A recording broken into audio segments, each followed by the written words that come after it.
And we are live. Ladies and gentlemen, Big Luca and Brian Kurtz. He's a speaker, my man, at the Realtà Non Esiste event, 21st, 22nd, 23rd of February. So we're just waiting for people to connect. We already have 5 people, and then we're just going to talk and you'll introduce yourself. We're just going to have a random conversation, really. The more casual it is, the more they appreciate it. I will just share the live video in my Facebook group, and in a few minutes, we are going to start the interview. First of all, welcome, Brian, and thank you for accepting to be interviewed on my channel. I'm really excited to come to Italy. It's going to be really great. It's gonna be fun. So let me I believe it's being shared into my group, but I don't know. I don't really actually know how Facebook works, so I'm just going to share it again. Yeah, Facebook didn't invent everything, which I'll talk about in Italy. People think that Facebook is, if you've only been in marketing for a short time, everybody thinks that, there's Facebook and everything else. And I'll make the case that Facebook is borrowing at least a little bit from the past, but I'll save that for Italy. Yeah, and people are trying to get out of it as quickly as possible. It's become a nightmare. I mean, for my industry, it's crazy, absolutely insane. The cost per lead is going up. Yeah, I mean, not just the cost, but it's Google and Facebook are kind of own the world. They decide when to nix you. And it can be very arbitrary, and it's a frightening thing if your business is only on one platform. I have something that I talk about, which is single channel. I say single channel marketing is so boring.com, which actually that website goes to my homepage, believe it or not, because I buy it every year because I want people to understand that being multi-channel is probably the single most important thing that they can do, because you can't be dependent on one channel or one way to market. And that's the premise of my mastermind groups. It's the premise of where I came from. Because when I started in direct mail, there was not that many advertising mediums. It was direct mail, it was print, it was TV, radio, but it was like finite. And now advertising opportunities are infinite, and you have to make, even if you're not everywhere, you have to make it look like you're everywhere, which Perry Marshall talks a lot about in terms of being in different media around, so that you can absolutely be in, say, 6 mediums, but make it look like you're in a lot more. And I'll talk about that as well. Yeah, that's very interesting. So in Italy, there is almost an addiction. It's very new. I always say that in the US, you win with YouTube, and in Italy, you win with Facebook. There's really no alternative to Facebook yet, but people should try to find alternative. I myself am completely banned. I just had the guy that used to run my ads abdicating and saying, Big Luca, they keep banning me. This is creating me problems with other clients. I don't just have you. I will refer you to somebody else, but that's it for me. My Facebook page, by the way, from which we are streaming, is banned. It can't do ads, and they banned it on the last but one day of the big launch that promoted this event. Wow. Which I sold 320 tickets at 2,500 euros each in 2 weeks. And the last but one day, I got the hammered, and I was like, "Oh shit!" Yeah. So multi-channel is very. I always say that you have to look for alternatives to Facebook, and it's hard. But I will say this, that I have a quote from Bill Bernbach, who was an old-time advertising guy, and he used to say that you never want to adapt your technique to the idea. You want to adapt your idea to the technique. So you don't go. It's important, I think, when you go into marketing anything, that you don't say, "Oh, I got to be on Facebook. What should I promote?" It's more about, what's my product? What is it? How do I, and so you kind of get an idea. And while Facebook will probably be part of the mix, it may not be the number one medium, believe it or not. Now, a lot of people say, no, Facebook's got to be number one. But, there are people that are selling high ticket and you know all about this. And it could be that email to direct mail could be a better sequence than starting on Facebook. I had a client yesterday tell me that she's gotten some traction on Facebook with being able to give away a PDF and then a free book, a physical book that they mail. And it's still like 4,000 people opt into the PDF, and she's still only getting 30 people to ask for the book, but it's a start.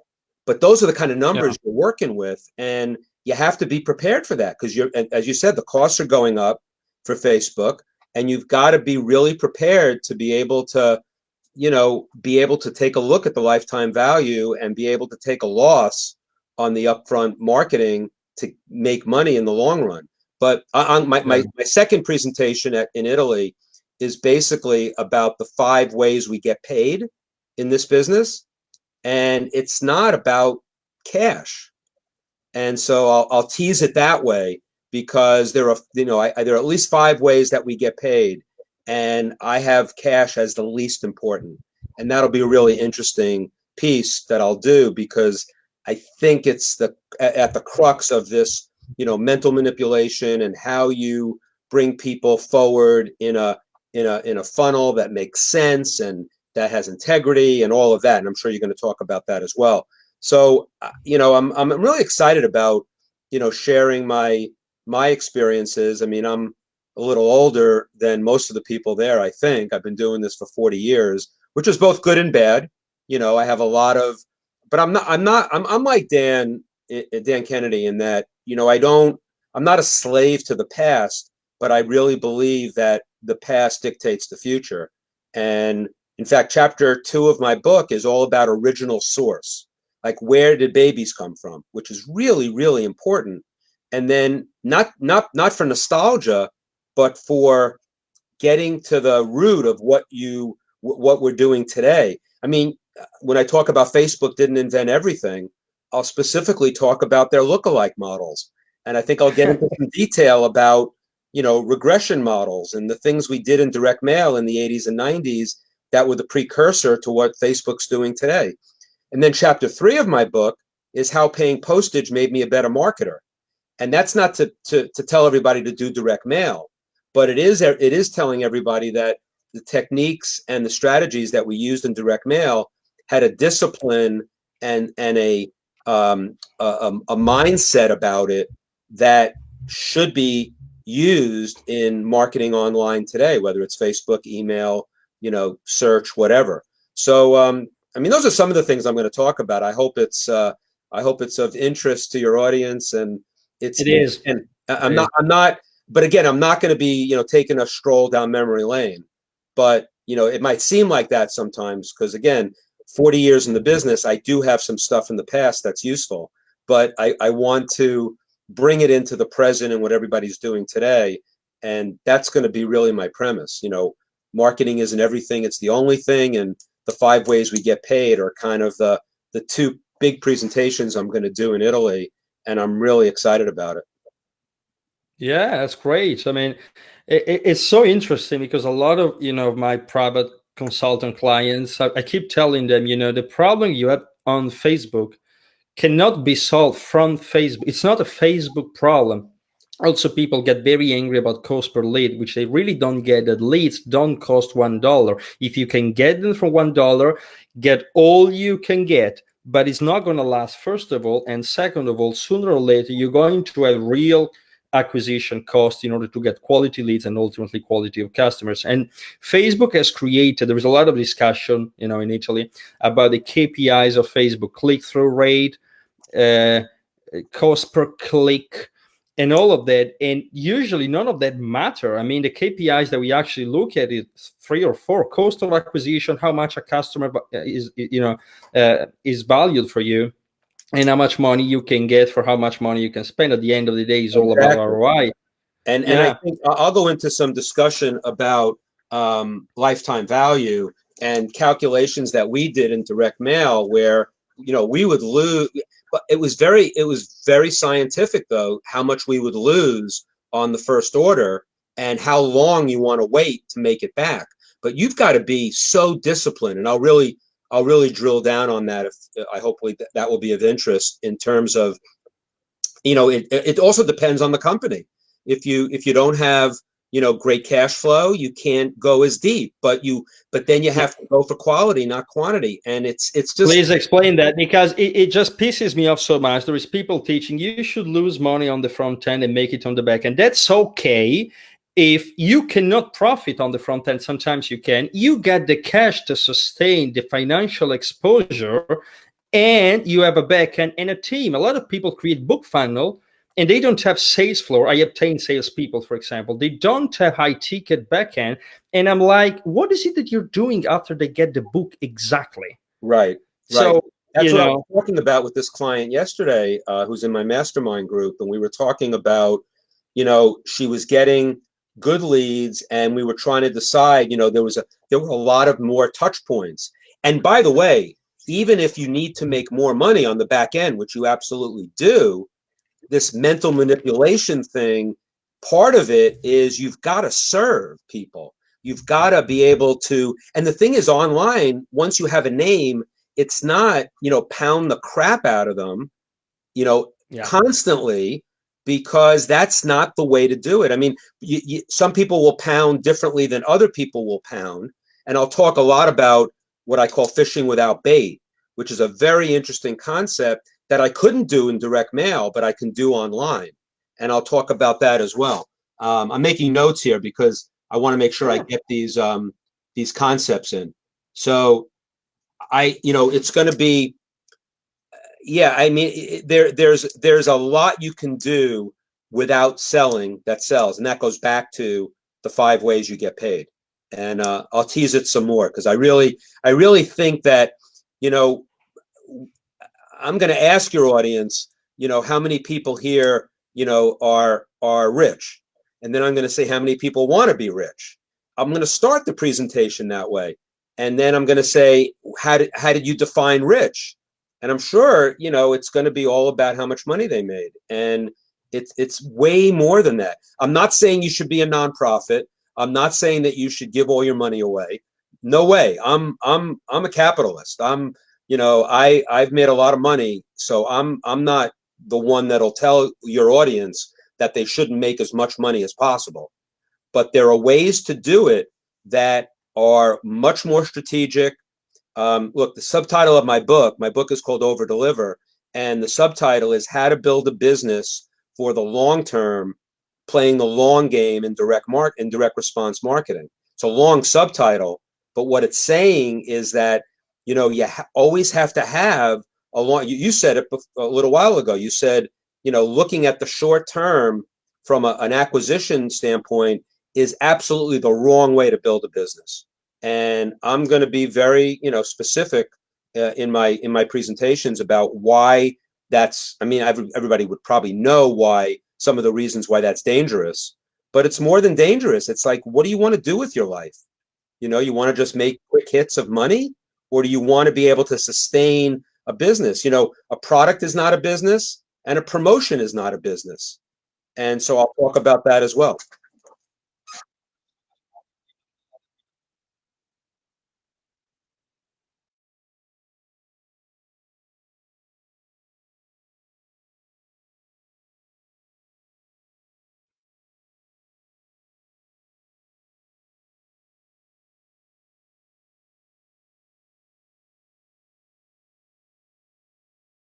I'm getting back. Oh, Can there you hear go. me? Yeah, I was trying to stall for time. We lost Luca. Yeah, okay. Now my webcam disconnected somehow. I don't know, because it's built into the screen. I don't know how you can disconnect it. Anyway. It's Facebook. They're coming after you. Yeah. Well, they already have. They know me in Dublin, by the way. People have reported me at the headquarters in Dublin because I was being too aggressive. You're on the radar. You're on the radar, buddy. Oh, I am. I really am. Anyway, so there is much more to it. When you build a business, you believe that a product is your business, and especially, in markets like Italy, it is relatively easy nowadays to create a short course and sell it and make some money. And people really believe that it will last. And it's very hard when you're making like 100 grand a month to know that it will go down and you need to build a backend, you need to build a business. So that's a mistake people make. And I really fight against it. Yeah. I have students that I warned them like 2 years ago. I was like, this is not going to last. Products, good. But they will copy, they will pirate it, it will go down, you'll get banned, the interest for it will decrease, and then you're going to have a real business behind it, because a business, you cannot have only one product. Yeah, absolutely. And there are people that get on one of the affiliate networks with a promotion that just, I hate this term, but crushes it. And it's crushing it on ClickBank or wherever. I don't know what you have in Italy. And that's not a business either. I mean, I always say the day that you get a new control, like a new mailing piece or promotion or sales letter, the day you get a new control, meaning the best package that you can mail, the best sales letter you can mail, is the day you got to beat it, because everything's moving so fast. So, basically, I'm making notes here because I want to make sure I get to this in Italy. But the best, you got to beat the king is dead, long live the king. You get a winner and you got to beat it.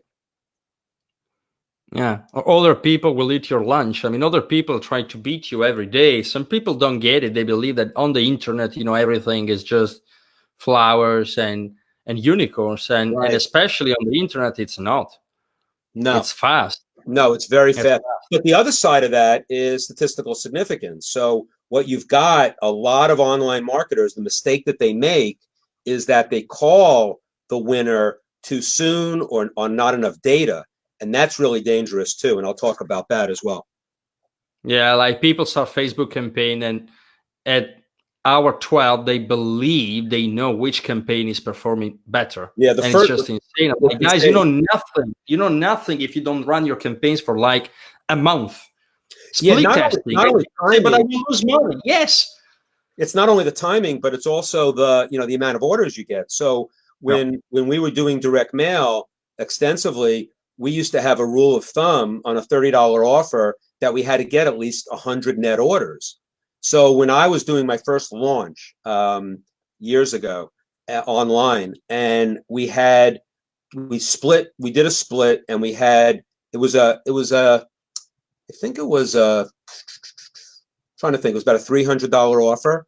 So that's more than $30. So it's 10 times, but you still need, 30 or 40 or 50 orders. And we had a split, and one of the sides of the split had 12 orders. One had 8 orders. And the guy who was running the launch said, "Oh, we got a winner." And I'm like, no, 12 versus 8. Actually, it was about $100 on this offer. It's just not statistically significant. And you can go with the 12 offer, but then you have to back test the 8 to make sure. And then you have to look at it by list. If you've got different lists, some lists are going to perform better to certain offers. And I talk a lot about that. And I will talk a lot about that, is, the idea of having multiple controls. So that, that's really important. I was talking the other day to a friend of mine. I won't mention him, but he's getting into, he now has a business. I mean, he's got people, and he's making great cash flow, but he also has hit a cap. I mean, he knows that what took him from, 0 to $1 million a year won't take him to $5 million a year. So he's at the point of restructuring, which, by the way, is what I did in 2019. It was very painful, very expensive, but I had to restructure my whole business, because Italy started out as a game for me. I was just playing around, because before that, my business was in the US. And I was advising him to do the same thing. I was like, you should split test different opt-ins, different systems, but you have to keep them all on, keep them running, because otherwise, as soon as you get a sale, you switch them back off, you really don't know what is coming from what, and then you got a whole mess. And the more things you change, the messier it gets. So you gotta have the balls and the financial exposure. I mean, yes, some money, you will flush it down the toilet, but it's not really flushed. Then you have real data. Without data, there is nothing. So yeah, and I think the other side of that, which everything you said is fantastic, and it's not just turning on one split to another split, but you have to think about single variable testing. If you've got one, I mean, if you're doing a completely different creative, that's one thing. But if you've got this creative and let's say a price test, and you've got a price test, you have to keep everything the same and just have the price test. Otherwise, you're going to get what was the reason why it lifted or depressed, because you have 6 things that you changed to that sales letter. That, it happened to me. It happens to me all the time. People with product launch formula, right?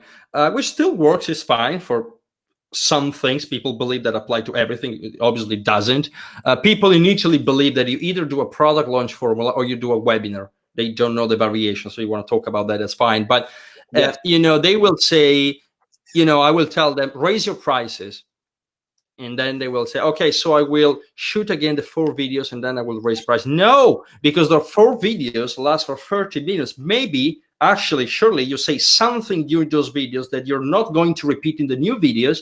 And then you have increased the price and you don't know. And you say, oh, but I just changed the last part. You don't know whether that was making you the money. That's right. And then, with I'll talk about this now that you mention it, but I'm in Jeff Walker's mastermind group. So I see a lot of different launches. You can do a launch on Facebook. And live. You can do all the way to 3 PLCs and a card open and all of that. And then you can insert a webinar in there. And then I've seen some of the really big companies in my mastermind that there's no PLCs. It's just a webinar. So, there's a lot of different ways to swing it, and you don't want to be in any one mode because you got to keep reinventing yourself. There's one guy in my Jeff Walker mastermind for PLF, and he's got, he just created a physical product. He always had just digital training, and he developed a physical product. He calls it a playbook, and you not only get the digital, but then you get a physical book that comes to you with QR codes in it that you can use. I'll talk about that, because that's what I call O to O to O, online to offline to online. And you got to keep weaving in and out. And physical product has a lot of value still, and it's never gonna stop. Yeah, that's why we packaged all the products.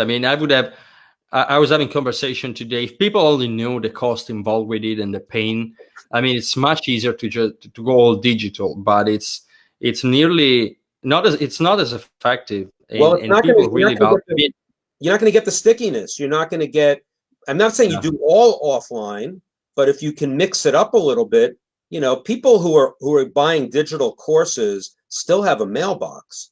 They still read books. They still, and maybe they want an audio book, but or a Kindle, but they're still, and there's a lot of ways to work. And being a student of Dan's, that this is why I think you asked me to come, because I can't replace Dan. I can fill one shoe maybe, but I'm a student like you of Dan's, and I want to share what I think Dan would have shared with your audience. Not that I'll put my spin on it, I'll put my experience on it, but I'm the poor man's Dan Kennedy. I'm Well, I don't believe you're poor, but yeah, that's the thing. What I wanted to recreate, and you guys got it immediately, was, okay, Dan is not coming anymore, and I was whatever. That night was crazy. Yeah, but I was like, who can honor Dan with experience and his teachings, and who is a proud and honorable representative of Dan's teachings? And of course, your name was one of the first that popped up, because by Dan's own admission, you're only one maybe little step below, but your experience is almost there, and you have a lot of experience with big companies as well. I know you brought a company from like 5 million to 300 million or something. Ridiculous. Yeah. 100 million. What's interesting is that I'm definitely a good step below Dan in some ways, but I'm really proud of the fact that in a lot of ways I came out of the traditional direct marketing business, which was not, Dan and I swam in different pools. He was in the info marketing, some brick and mortar, all of that. I was into info marketing, but it was really it was also publishing. It was more traditional. And yet, if you look at a Venn diagram, Dan is here, I'm here. The place where we where we overlap is direct response marketing, because anything that we both were doing. And it was interesting because when Marty, who was my mentor, the guy who founded Boardroom, when he died, and I'll talk a bit about Marty in Italy. But when Marty died, I got a letter in a FedEx envelope from Dan. It was a 1-page letter. He didn't even fax it. He actually sent it Federal Express, and it said, it basically, I wish I saved it. I didn't save it, or I lost it. But it basically was waxing poetic about how Marty was just a true champion of direct response marketing. He was one of the guys in the background who was one of the geniuses. And Dan gave me some credit for running the company with Marty, and knew that I would be able to carry on a lot of the things that Marty taught me and the things that I was teaching. And I mean, that was the original Titans of Direct Response event. That got me the idea to go to Dan and let's do a tribute event to Marty. And that spiraled into, an amazing, amazing event in 2014. But the key thing that I wanted to share was that Dan and I I was not a student of Dan's at the early days, but when we eventually met, it was like, it was like kissing cousins, I mean, I didn't kiss him, but, I hugged him, but I didn't kiss him. And like colleagues. Yeah, it was like we were both in this bigger issue of, or bigger world of direct response marketing. And it was just, and then I just became, a total student of his and all of that. But I'm really proud of my background and my experience but I put a lot of it in the context of what Dan has done. I mean, Dan's, I heard you putting together a lot of Dan's content in a product, and I think that's wonderful. And the more we can do that, I mean, it's so great that he didn't die and that he's getting a little bit better, and that's really great. But to continue his legacy while he's alive is just fantastic. So I applaud you for that. And I hope to be able to support, your event as best I can. As I said, filling one of Dan's shoes maybe, and then, Dave and Dr. Burleson can do a lot of the other stuff. And I think between the three of us, I think is it the three of us, or there's some other speakers? There is some other speakers. Yeah. And I'm sure they're Dan's students as well. So, they are, who are some of the other speakers? So we have, we have John Carlton, and we have Marco Luzzu. These are the speakers. I wanted to invite actually more. I talked to Frank Kern. We talked to Perry Marshall, and I also wanted to invite Chris Cardell. But the problem is that there are not enough slots. Also, I mean, for us, it's too many speakers for too few slots. So right. We try to to kind of arrange everything. My organizer, Katya, just, she got crazy. But everybody has to be able to share what they have. You're there actually for a lot of. You're there for 3 days. So as you told me. Yeah, I hope that we get, not just Q&A, but I hope that we get, some. I know how many people are going to be there. It's 500. 500. It's around 500. Yeah, so a tiny bit more than that, maybe. You can't do an intimate mastermind with 500, but the idea of kind of like, because we have the time, I think, in some of the evenings to kind of do some, either some laser hot seats or some big business problems. Because my thing is I'm kind of I'm not a generalist, but I am a problem solver. And, I don't know that any problem that anybody in your audience would come to me with, I can solve, but I have a feeling that anything they come to me with, and it comes to marketing, that is, if they come to me with a plumbing issue or how to paint their house, I won't be able to do that. But if they come to me with a marketing issue, I think I can begin to address it. And then with the other speakers like you and everybody else, I think we can really make a difference for your audience in a lot of ways. So I hope that there's an opportunity to have a lot of interaction with the folks there. There will be multiple opportunities. Good. And by the way, if you want to stop, I mean, during your lecture, you're doing your lesson and just pick up somebody from the audience and torture them, it's okay by me. Security won't stop you. Security is instructed to stop people that don't have the ticket from getting in. But, they have your pick. They have your picture. They say, okay, Brian Kurtz can do whatever the hell he wants. And so can the other speaker, by the way. And that's okay, because the event is really, as I was telling you before we went live, as I wrote you in the email, my objective and my goal is not to direct you guys in any way, shape, or form. You have to be free to say whatever the hell you want to say, because there is no point in me telling you what to say. I You're guess not what I'm flying hoping from for the the US. most is that based on what I say, it will bring up it will bubble up different issues for people in the audience, because ultimately we have to satisfy them. So I'll put out something in my two major presentations of something that I think there's stuff that they can access in their mind or something in their business, and then then it's about serving them in terms of what we can help them with, because that's really the ultimate key, that they walk away from this event with a lot of ideas, but also ideas that are specific to their businesses. And they will. So you always have like the choice. I do have that choice as well. If for some reason I don't want to give a specific slide that maybe I don't really feel like doing, I can just sit down and have a Q&A. It's really appreciated by them. Interaction and personal kind of advice is always appreciated. So if you can also walk around. I don't know whether the organizer will kill me for saying that, but I was in London at my event, my first event. I was walking around, greeting people and talking. And it's also important, because as you go through people, they can look at you, they can see your facial expression. It can be something that you can do. You can pick up somebody from the audience, bring him on stage. I don't care.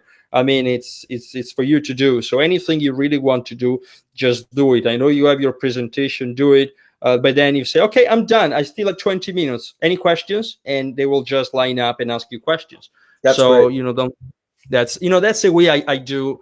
I basically train people and I teach. It's It is. Well, it's pretty much you got to teach based on what they want to learn and they want to know. So I think I'm looking at my slides now, and I think that both presentations will be pretty rich. To coin a phrase, since I'm going to tell you 5 ways to make money, 5 ways to get paid.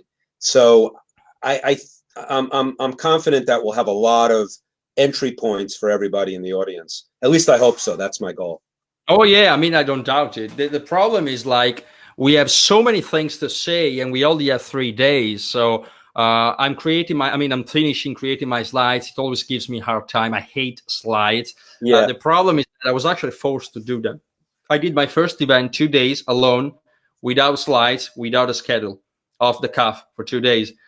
Katya told me, Big Luca, you don't do that, because I have seen plenty of experienced speakers just panic attack before you gotta get on stage. It happens. What are you gonna do? And I didn't have anything. Now this event, I am prepared. I have divided my slides by slot and everything. But still, there's a lot of things that will intermingle with each other, and it's just great. Yeah, the slides are just a roadmap, and that'll be good. So, and you know what? I mean, since we will talk about the Dan Kennedy's kind of broad school and teachings and our experience related to that, whether we learned that from him or you knew that already, but it's in that context, we cannot possibly contradict each other. That's something that really, I am at peace with. I'm just, anything that Brian says, he cannot contradict what works. Yeah, and I do believe that, but I'm always open to hearing from your audience and from you and Dave D and everything that, I'm a lifelong learner. And, I guess, I don't know if you know it or not, but in April, I had a stroke, believe it or not. And you told me you're a survivor. Yeah, my book came out April 9th. I had my stroke April 10th. So clearly I haven't totally launched my book yet, but I've sold about 7,500 copies. But more than that, it's a real. I didn't have any like epiphanies about it, or a mind shock of some sort. But the one thing I realized is that legacy is overrated, because when we thought Dan was going to die, you started looking at his body of work, and it's like, what a legacy, what a legacy. And then when he survived and he's getting better, you said, well, wait a minute, it's a living legacy. And so that's what I'm up to. I mean, I'm 61. I've been doing this for 40 years, and I'm just, I'm a lifelong learner. I'm probably, I shouldn't say this, but I'm sure Dan would agree with it, that I may be a little more open-minded than him to the new world a little bit. He's open-minded to it. That's why he thinks Facebook's going out of business by 2025 or whatever. So he's open-minded. He knows that, email isn't going away. He just doesn't do it. But I want to be a student of all of that and how it relates to what I was an expert in the 80s and 90s and what I'm an expert in today. Everybody coming into my mastermind group, they're not doing direct mail. They might be doing direct mail, but it's only a little piece. So I've got to know all of this stuff. So I will say this, and I'm not saying it to, be not just being humble. I'm there to learn from you and the other speakers. I'm there to learn from your audience. I mean, I will guess that I will get a lot of ideas for blog posts for myself from the way your audience interacts with my presentation. And they may disagree, and that's fine, because I am not somebody who holds on to the ideas of the past as sacred. I hold on to the ideas of the past as some fundamental eternal truths. But, there's a difference between an eternal truth that has a variation and an eternal truth that can never be broken. And that's where I go when I'm speaking and when I'm at an event and when I'm learning. And, as I said, I'm there for 3 full days. I'm totally I'm going to be at every session. I'm going to be there all the time. So I'm going to be in the audience as much as I'm on stage, or a lot more than I'm on stage. Good. Yeah. I mean, you're very accessible, actually. One of the things that I noticed about you, because I mean, you don't have to be accessible, but you are. You're humble, and Dan says, nobody. Dan said I'm an idiot for doing that. Yeah. So somebody just bought your book, by the way. So you sold one more copy. You just made like $20, $10. Yeah, I didn't make anything. But the people, what they should do, if they buy the book at overdeliverbook.com, www.overdeliverbook.com, they're going to go to a site that has thousands of dollars worth of free bonuses. In fact, there's a swipe file from Dan Kennedy in there that he created for the Titans event in 2014.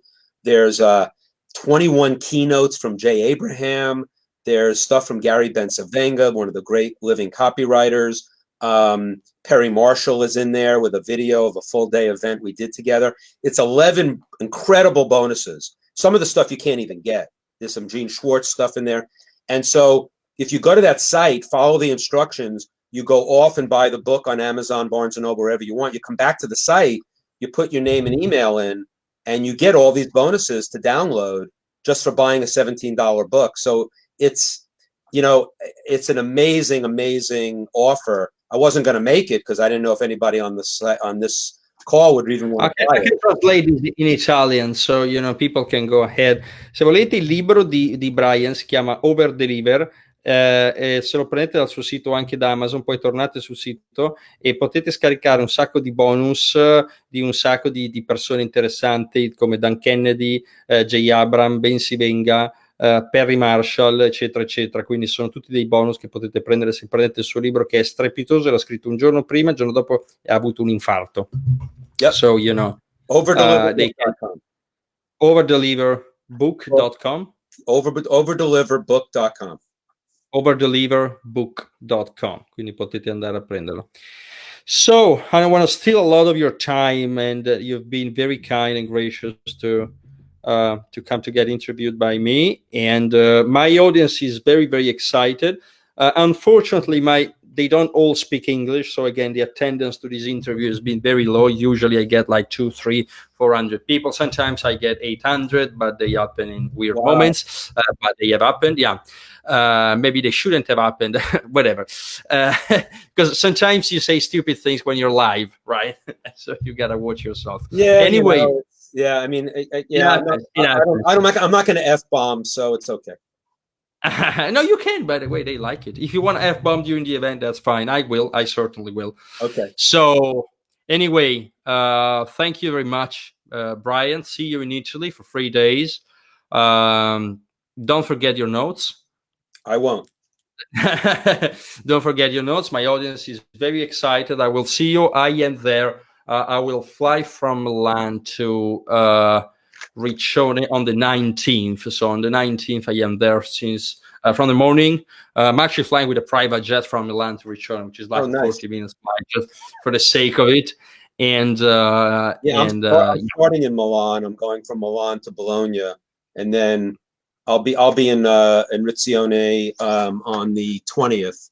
So you're coming on the 20th, like, yeah, they're all coming on the 20th. We have to do rehearsal. There's a lot of very interesting things that you guys don't know about, but they're there. So yeah, very excited. I will see you, signori. Rimangono pochissimi biglietti, veramente 3 o 4 per la realtà non esiste. 21, 22, 23 febbraio, non so se avete capito il livello, ma è pazzesco. Ci sarà Brian, Dave D, tutti gli altri che avete sentito. Contattate 800 303 666, il vostro venditore telefonico d'assalto, e occhio, ok signori, ci vediamo all'evento. Thank you, Brian. Thank you. Bye bye. Bye.